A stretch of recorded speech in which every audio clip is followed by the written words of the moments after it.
तो बच्चों, जैसे कि आप सब जानते हो कि हम एशचांद का चैप्टर 1 का पार्ट 1 कंप्लीट कर चुके हैं। अब हम इसका पार्ट 2 करने जा रहे हैं, जो कि है the common unit of the temperature and SI unit of the temperatures.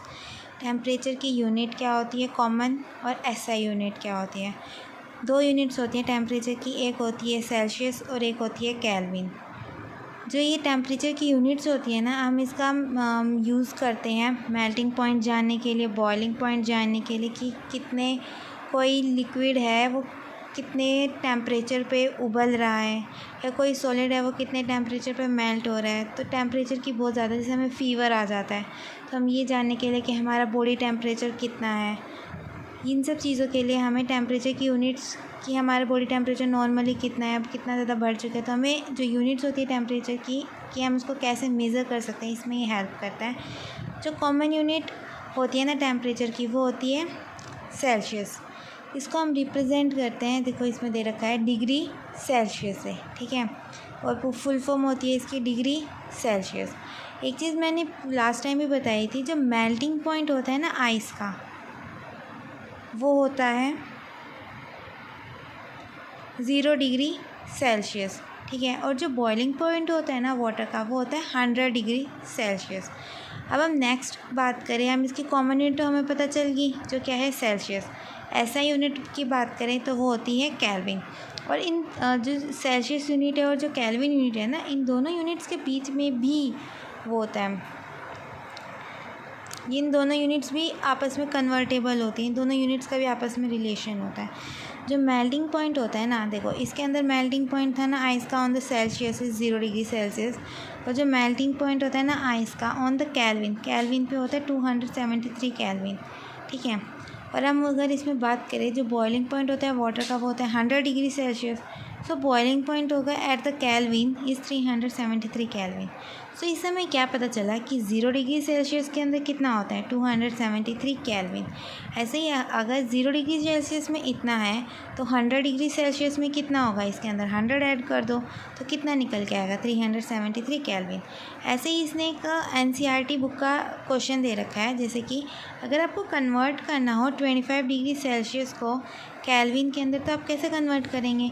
तो ये किसके अंदर है, सेल्सियस के अंदर। और अब हमने ये पढ़ा है कि अगर 0 डिग्री सेल्सियस में 273 होगा तो इसमें कितना होगा, इसके में 273 को ऐड कर दो तो आपका आ गया 298 केल्विन। तो जो सेल्सियस होता है वो तो कॉमन यूनिट, और जो केल्विन होता है वो SI यूनिट। जो प्रीवियस एग्जाम्पल था या सैम्पल प्रॉब्लम थी, उसमें हमें सेल्सियस को केल्विन के अंदर चेंज करना था। अभी हम केल्विन को किसके अंदर चेंज करेंगे, सेल्सियस के अंदर चेंज करेंगे। जैसे कि 300 केल्विन है तो केल्विन दे दिया, अब temperature on Celsius scale plus में 273, ये जो फॉर्मूला है ना इसको आपको याद रखना है। अब टेम्परेचर सेल्सियस पे कितना आ जाएगा 27। तो हमने ये क्या देखा कि अगर टेम्परेचर सेल्सियस में दे रखा है तो हमें 273 को ऐड करना पड़ता है। अगर वही टेम्परेचर हमको केल्विन में दे रखा है तो हमें 273 को सब्ट्रैक्ट करना पड़ता है, ठीक है। Now the change of the state of the, मैंने ये बताया था कि जो मैटर होती है ना उसकी 3 फिज़िकल स्टेट्स होती हैं, एक होती है सॉलिड, एक होती है लिक्विड और एक होती है गैसियस। तो इसने अब ये बोल रहा है कि हम इन स्टेट्स को आपस में चेंज कैसे कर सकते हैं। वैसे तो हम पढ़ चुके हैं, जैसे हमने सब्लिमेशन पढ़ा था, इवेपोरेशन पढ़ा था, कंडेंसेशन पढ़ा था। अब उसका एक्सटेंड वर्जन दे रखा है। अगर आपको किसी को भी चेंज करना हो तो आपको क्या करना पड़ेगा, या तो उसका टेम्परेचर चेंज कर दो या उसका प्रेशर चेंज कर दो, या तो टेम्परेचर को बढ़ा दो या प्रेशर को चेंज कर दो। जैसे कि आइस है, आइस को अगर वाटर के अंदर चेंज करना पड़ेगा तो हमें क्या करना पड़ेगा, टेम्परेचर को इंक्रीज़ करना पड़ेगा। अगर वही वाटर को गैस के अंदर करना पड़ेगा तो टेम्परेचर क्या करना पड़ेगा, इंक्रीज़ करना पड़ेगा, ठीक है। और अगर गैस को वाटर के अंदर करना है या वाटर को आइस के अंदर करना है तो टेम्परेचर को क्या करना पड़ेगा, डिक्रीज़ करना पड़ेगा। प्रेशर, अगर हमें गैस को वाटर के अंदर चेंज करना है तो मैंने एग्जांपल दिया था ना LPG, कि हम ज़्यादा प्रेशर अप्लाई करते हैं तो गैस के पार्टिकल्स पास होते हैं और वो एक लिक्विड की फॉर्म को एक्वायर कर लेते हैं। तो अगर जब हमें गैस को वाटर के अंदर चेंज करना पड़ेगा तो हम हाई प्रेशर लगाएंगे। ऐसे ही इसको वाटर को आइस के अंदर चेंज करना पड़ेगा। ऐसे ही जो स्टेट्स होते हैं ना मैटर की, वो 2 चीज़ों पे बेस करती है चेंज करने में, एक तो बाय चेंजिंग द टेम्परेचर और बाय चेंजिंग द प्रेशर। और एक चीज़ और बताई थी मैंने, काइनेटिक एनर्जी से रिलेटेड और बताया था, जैसे कि जो स्पेस होता है ना पार्टिकल्स के बीच में, और जो फोर्स ऑफ अट्रैक्शन होता है पार्टिकल्स के बीच में, जो काइनेटिक एनर्जी होती है पार्टिकल्स के बीच में, फोर्स ऑफ अट्रैक्शन, स्पेस, इन सब चीज़ों को हम चेंज कर सकते हैं by changing the temperature, by changing the pressure. ये सब मैं पीछे पढ़ा चुकी हूँ। अभी ये जो पार्ट है ना, इसके अंदर हम पढ़ेंगे पहले इफ़ेक्ट ऑफ टेम्परेचर, फिर हम पढ़ेंगे इफ़ेक्ट ऑफ प्रेशर। तो पहले हम पढ़ेंगे the effect of change of temperature, कि टेम्परेचर का क्या इफ़ेक्ट होता है। पहले हम पढ़ेंगे the solid to the liquid change, यानी कि मेल्टिंग के बारे में पढ़ेंगे कि जो सॉलिड है वो लिक्विड के अंदर कैसे चेंज होता है। अगर आपको ये पूछे कोई व्हाट इज़ मेल्टिंग, तो आपको ये बताना पड़ेगा the process in which a solid substance will change into a liquid on the heating is known as the melting, और मेल्टिंग का दूसरा नाम ले तो फ्यूज़न। ठीक है, वो प्रोसेस जिसके अंदर एक सॉलिड किसके अंदर चेंज हो जाए, लिक्विड के अंदर, वो तो होता है मेल्टिंग, मेल्टिंग ऑफ आइस या फ्यूज़न ऑफ आइस। पर वो टेम्परेचर जिसके ऊपर जो सॉलिड होता है वो मेल्ट हो जाए किसी भी लिक्विड के अंदर एट एटमॉस्फेरिक प्रेशर, इसको हम बोलते हैं the melting point of the substance. कि वो प्रोसेस देखो दोनों में क्या डिफरेंस होता है, मेल्टिंग के अंदर और मेल्टिंग पॉइंट के अंदर। मेल्टिंग वो होती है जो वो प्रोसेस जिसके अंदर एक सॉलिड चेंज हो जाए किसके अंदर, लिक्विड के अंदर हीट पे, पर वो टेम्परेचर जिस पे जो सॉलिड है वो लिक्विड के अंदर चेंज हो रहा है, उसको हम बोलेंगे मेल्टिंग पॉइंट। ठीक है, इन दोनों में ये डिफरेंस है। अब द मेल्टिंग पॉइंट क्या होगा, जो सॉलिड है वो लिक्विड के अंदर चेंज हो जाए। जैसे को फॉर एग्जांपल दे रखा है कि जो आइस होती है ना वो मेल्ट हो जाती है of 0 degree Celsius to form the liquid water. So the melting point क्या हो गया इसका, 0 डिग्री सेल्सियस। 0 डिग्री सेल्सियस क्या हो गया, मेल्टिंग पॉइंट। अब ये मत सोचना कि हर किसी का मेल्टिंग पॉइंट सेम होता है, हर किसी का मेल्टिंग पॉइंट अलग अलग होता है। जैसे कि फॉर एग्जांपल जो मेल्टिंग पॉइंट होता है ना आइस का, वो होता है 0 डिग्री सेल्सियस। वहीं अगर हम वैक्स ले लें तो मेल्टिंग पॉइंट वैक्स का होता है 63 डिग्री सेल्सियस। वहीं अगर हम आयरन ले लें तो मेल्टिंग पॉइंट आयरन का होता है 1535 डिग्री सेल्सियस। अगर मैं तुमसे ये पूछूँ तो ये मेल्टिंग पॉइंट अलग अलग क्यों हैं, तो तुम, क्योंकि मैं पहले पढ़ा चुकी हूँ कि ये मेल्टिंग पॉइंट अलग अलग क्यों होता है, अगर तुम थोड़ा ध्यान से सोचो तो तुम्हें समझ में आ जाएगा। पर मैं बता देती हूँ कि ये मेल्टिंग पॉइंट सबका अलग अलग क्यों होता है। एक मैंने बताया था ना, तो फोर्स ऑफ अट्रैक्शन और काइनेटिक एनर्जी, ये दोनों ही चीज़ इसके अंदर लगेंगी कि ऐसा क्यों होता है।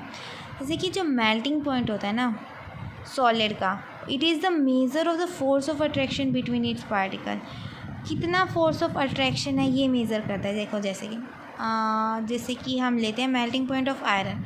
आयरन का मेल्टिंग पॉइंट है 1535 डिग्री सेल्सियस, इसका मेल्टिंग पॉइंट है 63 डिग्री सेल्सियस। तो जिसका जितना ज़्यादा मेल्टिंग पॉइंट होगा उसका उतना ज़्यादा उसके अंदर उतना ज़्यादा फोर्स ऑफ अट्रैक्शन होगा। ठीक है, और जिसका जितना कम मेल्टिंग पॉइंट होगा यानी कि उसका फोर्स ऑफ अट्रैक्शन इसके फोर्स ऑफ अट्रैक्शन से कम है। अगर हम इसमें अगर लिखें कि फोर्स ऑफ अट्रैक्शन के अकॉर्डिंग इसको अरेंज करो, तो सबसे ज़्यादा फोर्स ऑफ अट्रैक्शन होगा आयरन के अंदर, और फिर होगा वैक्स में, और फिर होगा आइस में। समझ में आया। तो इसके कारण इसका मेल्टिंग पॉइंट ज़्यादा है, इसका उससे कम, और इसका सबसे कम। अब हम ये तो हमें पता है कि हम सॉलिड को लिक्विड के अंदर हीट करते हैं। तो अगर आपसे ये पूछे कि इस प्रोसीजर में होता क्या क्या है, जब हम सॉलिड को लिक्विड के अंदर हीट करते हैं, कन्वर्ट करते हैं, तो हमें हीट करना पड़ता है। जब हम हीट करते हैं तो वो जो एनर्जी होती है वो क्या करती है, मैंने बताया था फोर्स ऑफ अट्रैक्शन होते हैं ना पार्टिकल्स के बीच में। जैसे एक पार्टिकल ऐसे बहुत ज़्यादा टाइटली पैक था, अब जैसे मैंने इसको नीचे से हीट करना स्टार्ट करा, जो काइनेटिक एनर्जी होती है ना इस पार्टिकल की, वो एकदम से मूव करना स्टार्ट करेगी। जितना ज़्यादा हीट करेंगे उसकी उतनी ज़्यादा काइनेटिक एनर्जी इंक्रीज़ हो जाती है, जिसके कारण वो ओवरकम कर देता है जिस फोर्स ने उसको बाइंड करके रखा होता है। कौन सी फोर्स होती है, फोर्स ऑफ अट्रैक्शन। इसके कारण जो सॉलिड होता है ना वो मेल्ट हो जाता है टू फॉर्म द लिक्विड। अब वही चीज़ अगर हम ले लें, try to convert the liquid to the gas, इसको हम बोलेंगे बॉइलिंग और वेपोराइजेशन। और अगर हम सॉलिड को लिक्विड के अंदर चेंज करेंगे तो मेल्टिंग या फ्यूज़न। अब इसके अंदर एक चीज़ देखो, the process in which a liquid substance will change into A gas rapidly on the heating is called the boiling. वो प्रोसेस जिसके अंदर लिक्विड चेंज हो जाए गैस के अंदर गर्म करने पर, हीट करने पर, उसको हम बोलते हैं बॉइलिंग।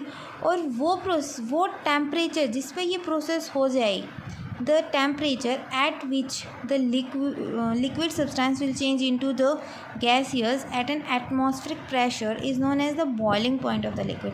अगर कोई पूछे कि जो वाटर होता है उसका बॉइलिंग पॉइंट क्या होता है, 100 डिग्री सेल्सियस होता है. इसको केल्विन के अंदर चेंज करके बताना, मुझे कमेंट बॉक्स में टाइप करके बताना कि कितना होगा इसका केल्विन में. ठीक है. जो वाटर होता है ना वो चेंज हो जाता है गैस के अंदर.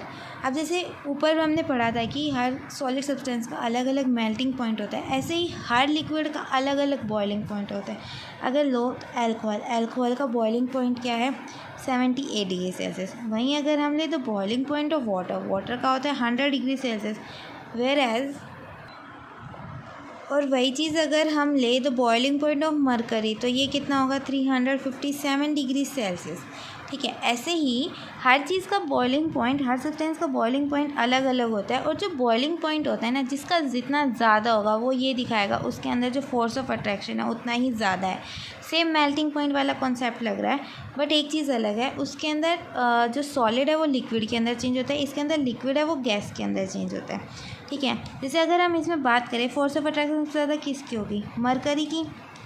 सबसे ज़्यादा फोर्स ऑफ अट्रैक्शन होगी मरकरी की. फिर जो फोर्स ऑफ अट्रैक्शन होगी वो होगी वाटर की, और फिर क्या होगी, अल्कोहल की. ठीक है. अब जब हम ये चीज़ देखिए, जब लिक्विड को जब हम हीट करके गैस के अंदर चेंज कर दें तो इसका प्रोसीजर क्या होगा, इसको आप लिखोगे कैसे. जब हम लिक्विड को हीट करते हैं तो वो हीट एनर्जी के कारण उसके जो पार्टिकल्स होते हैं वो फास्ट मूव करने लग जाते हैं, जिसके कारण उसकी जो काइनेटिक एनर्जी होती है ना वो इतनी ज़्यादा सफिशिएंट हो जाते हैं कि वो ओवरकम कर देती है किसको, द फोर्स ऑफ अट्रैक्शन. वो फोर्स जिसने इसको होल्ड करके रखा था. इसके कारण जो लिक्विड होते हैं ना वो बॉयल हो जाते हैं और they will get convert into the gas. अगर हम बात करें gas to the liquid change, पहले हम जा रहे थे, देखो पहले हम गए सॉलिड से लिक्विड, फिर लिक्विड से गैस. ठीक है. अब सॉलिड से लिक्विड के अंदर गए, इसको हम बोलेंगे मेल्टिंग पॉइंट, या प्रोसीजर बोलेंगे मेल्टिंग और द फ्यूज़न. इसको अगर हम बोलेंगे लिक्विड से गैस में करें तो बॉइलिंग.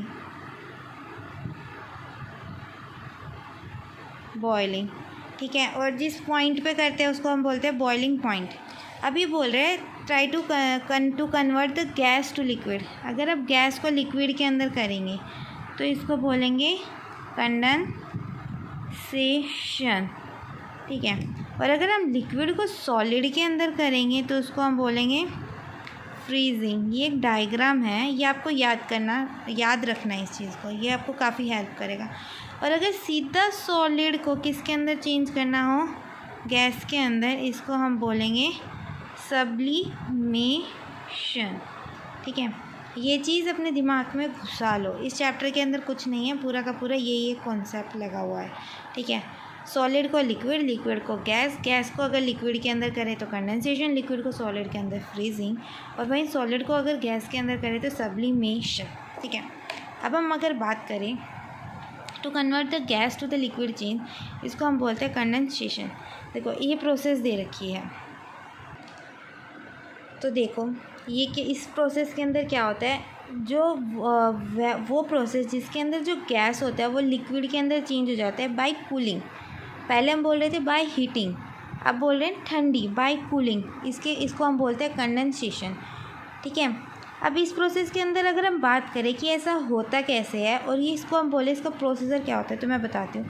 जैसे गैस है, गैस को हमने बहुत ज़्यादा ठंडी कर दी. ठंडी करने के कारण मैंने ये बताया था जो काइनेटिक एनर्जी होती है, पहले गैस थी, गैस के अंदर पार्टिकल्स काफ़ी ज़्यादा दूर थे, इनका जो वेलोसिटी थी या जो भी हम बोलते हैं वो बहुत ज़्यादा फास्ट थी, तो इनकी काइनेटिक एनर्जी भी क्या होगी, ज़्यादा होगी. काइनेटिक एनर्जी अब मोर है. अब मैंने क्या करा, गैस को ठंडी कर दी तो इसके अंदर जो पार्टिकल्स हैं, जैसे इसके हमने क्या करा, इनकी जो एनर्जी थी ना उसको ठंडा कर दिया. ठंडा करने के बाद इसकी एनर्जी अभी बहुत ज़्यादा इनएक्टिव हो गई. इनएक्टिव होने के कारण जो इनकी काइनेटिक एनर्जी थी वो क्या हो जाएगी, डिक्रीज़ हो जाएगी. काइनेटिक एनर्जी डिक्रीज़ हो गई, यानी कि इसके कारण जो पार्टिकल्स हैं पहले एक पार्टिकल यहाँ था तो एक पार्टिकल यहाँ था, इतनी दूर दूर फास्ट मूव कर रहे थे। अभी काइनेटिक एनर्जी डिक्रीज़ होने के कारण जो पार्टिकल्स है वो पास आ जाएंगे। पास आने के कारण जो पहले ही किस स्टेट के अंदर थे, गैसियस स्टेट के अंदर थे, अब क्या हो जाएंगे, लिक्विड स्टेट के अंदर आ जाएंगे। इसको हम बोलते हैं the process of the condensation. और एक चीज़ इधर देखो, कंडेंसेशन अपोजिट है बॉइलिंग का, और बॉइलिंग का अपोजिट क्या होगा, कंडेंसेशन। ठीक है, अगर मैं इस डायग्राम के अंदर ये दिखाऊं, देखो पहले मैंने बर्नर लिया, बर्नर के लिए इसको बोलते हैं कैटल, इसके अंदर है पानी। मैंने पानी को क्या करा, बॉईल करा। बॉईल करने से पानी यहाँ से निकल रहा है, बहुत ज़्यादा हाई स्टीम है, मतलब टेम्परेचर बहुत ज़्यादा है। ज़्यादा होने के कारण ऊपर मैंने ले लिया एक फ्राइंग पैन जिसके अंदर है बहुत ज़्यादा आइस होने के कारण स्टीम जल्दी फटाफट जैसे ही जा रही है, जैसे ही इससे टकराएगी ठंडी हो जाएगी। ठंडी होने के कारण ये किसके अंदर आ रही है, स्टीम क्या हो गई, कंडेंस हो गई। कंडेंस होने के कारण इसने कौन सी अब स्टेट एक्वायर कर ली, लिक्विड। तो इसको हम बोलते हैं द प्रोसेस ऑफ कंडेंसेशन। ठीक है, अब हम बात कर रहे हैं liquid to solid changes mean freezing की हम बात करें तो वो प्रोसेस जिसके अंदर लिक्विड चेंज हो जाए सॉलिड के अंदर, मतलब वो प्रोसेस जिसके अंदर जो लिक्विड है वो चेंज हो जाए सॉलिड, इसको हम बोलेंगे फ्रीजिंग। अब फ्रीजिंग किसका अपोजिट होगा, मेल्टिंग का, मेल्टिंग आएगा सॉरी सर, फ्रीजिंग अपोजिट होगा मेल्टिंग का। ठीक है, freezing is the reverse of the melting.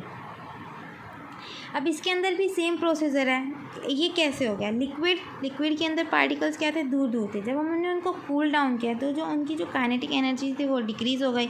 Decrease होने के कारण वो जो पार्टिकल्स थे वो पास आ गए, जिसके कारण वो वाइब्रेट करने लगे एक फ़िक्स्ड पोजीशन पे। पहले वो दूर जाके वाइब्रेट कर रहे थे, अब वो वाइब्रेट करे एक फ़िक्स्ड पोजीशन के ऊपर। इसके कारण जो लिक्विड है वो फ्रीज़ हो जाएगा and it will change into the solid. तो हमने क्या सीखा कि जो हम स्टेट ऑफ मैटर्स है उसको चेंज कर सकते हैं। देखो इसने भी यहाँ पे सेम डायग्राम दे रखा है जो मैंने दिया था। ठीक है, जो सॉलिड है वो चेंज हो गई लिक्विड चेंज हो गई गैसेस के अंदर। अब हम बात कर रहे हैं लेटेंट हीट। तो अब नेक्स्ट है लेटेंट हीट, इसको मैं आपको नेक्स्ट वीडियो के अंदर कराऊंगी। इतना आप यहाँ तक पढ़ो समझो, कुछ नहीं आता तो मुझसे कमेंट बॉक्स में पूछो, और प्लीज़ मेरे चैनल को लाइक और सब्सक्राइब करो अगर आपको मेरा पढ़ाना अच्छा लग रहा है तो। Thank you.